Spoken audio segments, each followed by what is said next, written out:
Mesdames et messieurs, bien bonjour. Permettez-nous de vous présenter ce travail élaboré au sein de l'atelier Smart Heritage Workshop encadré par Madame Ferhat. Ce travail concerne la proposition urbaine de la Médina de Dilis. Afin de pouvoir suivre l'enchaînement des idées, on va vous présenter le sommaire. Alors, on va commencer par la présentation du périmètre d'étude. On va passer après pour le choix de la thématique. Puis l'intervention selon les paramètres du quartier élégant, et on va terminer par la proposition d'une réhabilitation des parois de notre Médina. Par rapport au choix du périmètre d'intervention, elle sera effectuée sur la basse Médina de Dilis, et cela dans l'objectif de revitaliser le patrimoine vernaculaire qui est en état de dégradation tout en profitant de sa situation stratégique qui donne sur le port. Et quand on dit la basse Médina, c'est par rapport à la route numéro 24 qui sépare la Casbah d'une partie haute et la partie basse. La culture à Dilis. Notre Médina est riche en culture matérielle et immatérielle. D'abord l'agriculture, qui est un élément essentiel dans notre Médina. La présence des terres fertiles et le sol aquifère ont permis d'introduire les riad. Dilis est connu aussi par son savoir-faire local artisanal, comme la vannerie, la poterie, les bijoux et la couture. L'art culinaire. La gastronomie à Dilis est très variée à travers les plats traditionnels et les gâteaux qui sont tressés en couronne. Les Dilisiens sont aussi des bons marins. Ils maîtrisent la pêche et l'aquaculture. Nous avons aussi l'artisanat maritime, qui est très connu à travers la fabrication des bateaux et les embarcations maritimes. La musique. Les Djilisiens ont aussi le goût pour la musique. Ils sont très connus par la fabrication des instruments musicaux. Et enfin, nous avons l'art bâti à travers le savoir-faire local constructif et décoratif. Donc cette culture et ce savoir-faire local doivent être exploités à travers la population active afin de contribuer au développement économique de la Médina. Pour cela, nous allons créer une médina culturelle. Les médinas culturels sont des espaces urbains diversifiés et adaptés aux couleurs locales. Ils intègrent des éléments liés au patrimoine, à l'architecture, à l'environnement, aux arts, à la science, à l'activité commerciale et font appel à une pluralité d'intervenants de différentes sphères d'activité. Notre intervention en premier lieu vise à faire connaître le patrimoine culturel matériel et immatériel adélis, puis le mettre en valeur, et cela en le vulgarisant et en créant des échanges avec l'extérieur.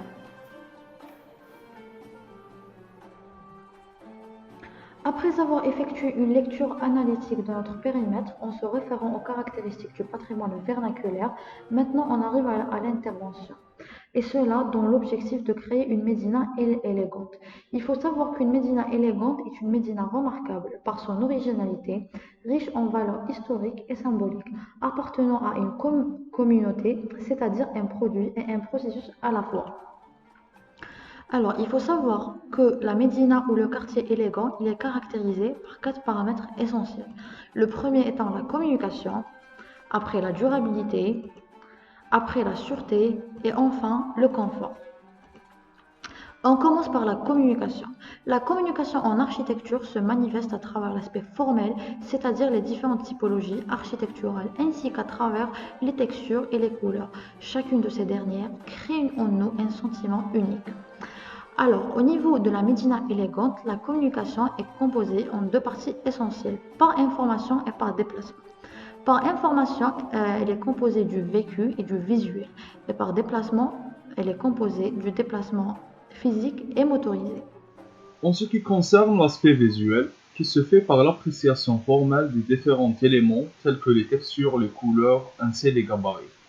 Le premier élément est les points de repère, qui nous aident à identifier ainsi qu'à distinguer une médina d'une autre, qui sont comme des éléments d'appel qui se distinguent par leur architecture et leur fonction.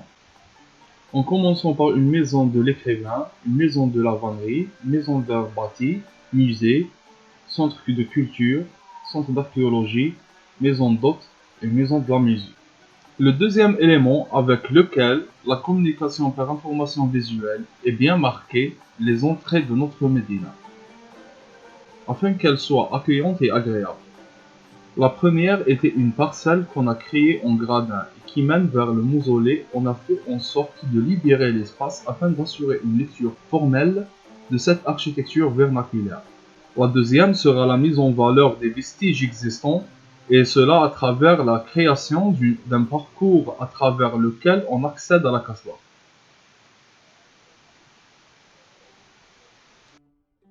On passe maintenant au dernier élément qui nous communique par le visuel, donc qui sont les façades. Alors commençons par la façade qui donne sur la route 24, sur laquelle on retrouve des bâtiments coloniaux et des bâtiments contemporains et qui cachent la médina de Dilis. Notre intervention a été faite sur le plan de la réhabilitation, en premier lieu à travers la mise en valeur des matériaux, terre et pierre, et la tuile, ainsi que l'introduction des repos qui font partie du langage architectural de notre médina. On a aussi introduit les anciennes portes et ouvertures avec des matériaux nobles et compatibles avec la pierre. On a aussi mis en valeur les deux placettes.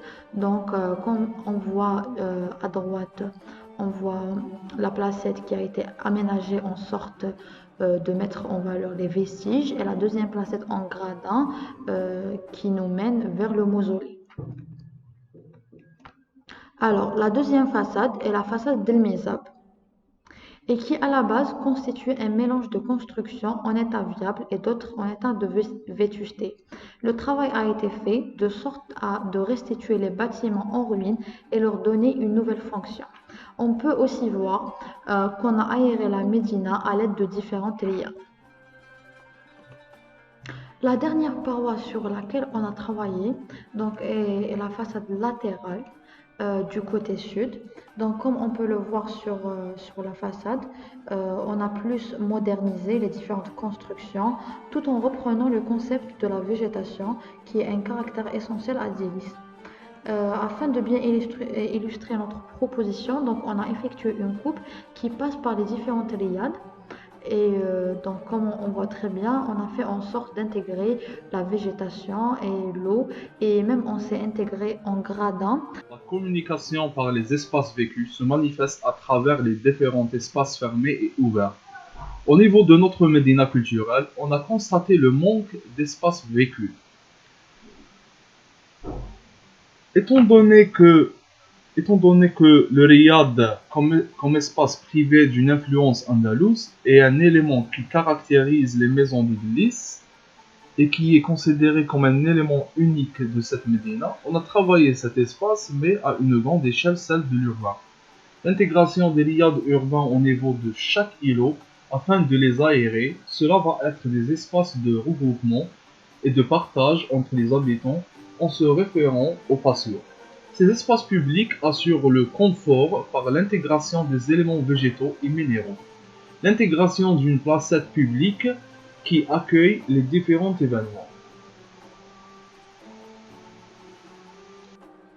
La communication par déplacement. Motorisé et physique, le quartier élégant doit être isolé et protégé des voies mécaniques afin d'assurer le confort acoustique et la sécurité à l'intérieur. Comme déplacement motorisé, on a la route nationale 24. Pour notre médina, on a créé une seule voie qui est destinée aux pompiers en cas de risque, mais le reste de la médina est desservi juste avec les allées. Pour le déplacement physique, en deuxième lieu, on a ouvert toutes les impasses. En deuxième lieu, on a ouvert toutes les impasses dans le but d'assurer la sécurité dans un premier lieu et créer une liaison entre les différentes entités. Un système de rampes et escaliers est proposé pour une meilleure articulation entre la médina et le port. La sûreté. Tout d'abord, il faut faire la différence entre la sûreté et la sécurité. Donc, la sécurité exprime plutôt un sentiment, une sensation, tandis que la sûreté correspond donc plutôt à un état d'assurance ou de protection. La sûreté dans un quartier élégant est assurée à travers la sûreté physique et événementielle. Nous commençons d'abord par la sûreté physique. Notre intervention est d'abord par la création des percées et la réouverture des impasses afin d'aérer le tissu urbain et mettre le piéton en sûreté.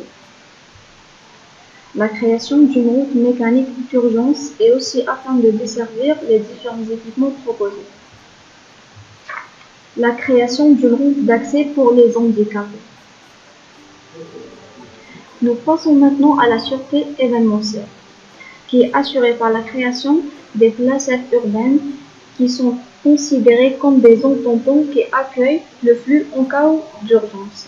Le confort dans un quartier élégant est assuré par les ambiances végétales, les ambiances aquatiques et les ambiances lumineuses.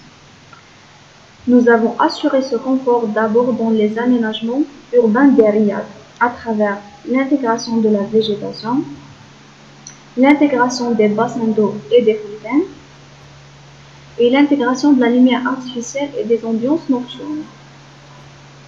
Notre intervention sera aussi au niveau des ruelles, à travers l'intégration de la végétation et des jardins verticaux.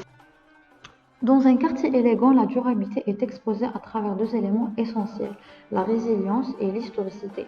Commençons par l'historicité, qui est un témoin physique du passage d'un peuple. Elle constitue les éléments matériels qui prouvent un fait, contrairement à l'histoire qui est un élément immatériel et qu'on nous raconte mais qu'on ne voit pas.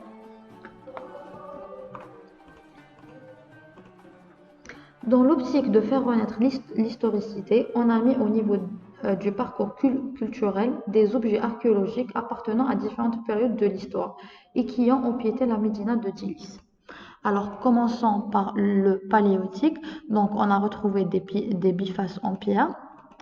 Au niveau de la préhistoire, donc, on a trouvé des morceaux qui restent d'un tombeau qui a été découvert dans les jardins.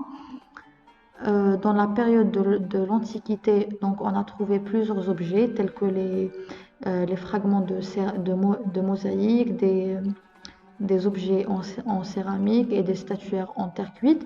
Par rapport à la période du médiéval, là où il y a eu la naissance de la poésie, donc les poètes écrivaient pour le sultan et tout à l'occasion d'une gloire. Et enfin la période ottomane, donc cela se manifeste à travers les différentes maisons, telles que la maison de Khayr-Din Barbaros, et qui prouve le passage de ce peuple.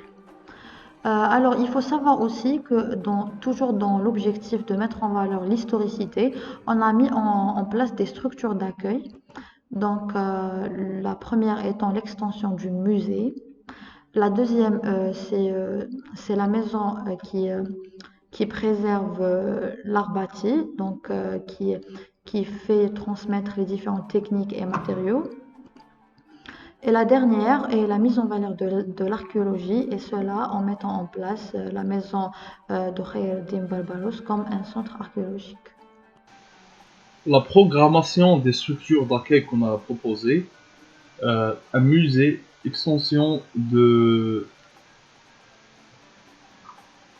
La programmation des structures d'accueil qu'on a proposées, musée, une extension du musée existant, ex-mausolée Sidi El Harfi, afin de mettre en valeur les œuvres existantes, maison d'archéologie, reconversion de la maison de Khayr-Din Barbaros, ainsi que mettre en valeur tous les vestiges de la ville de Denlis, maison d'hôtes abriter les artistes ainsi que les touristes, centre de préservation du cadre bâti, mettre en valeur la culture de construction en pierre et en terre, ainsi que le métier de la poterie.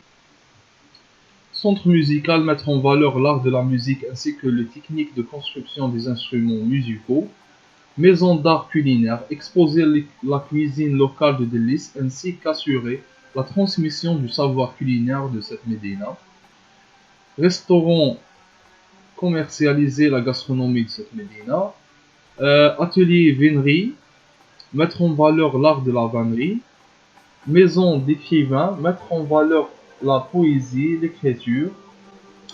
La réouverture des boutiques, animer le quartier par la réouverture des boutiques déjà existantes.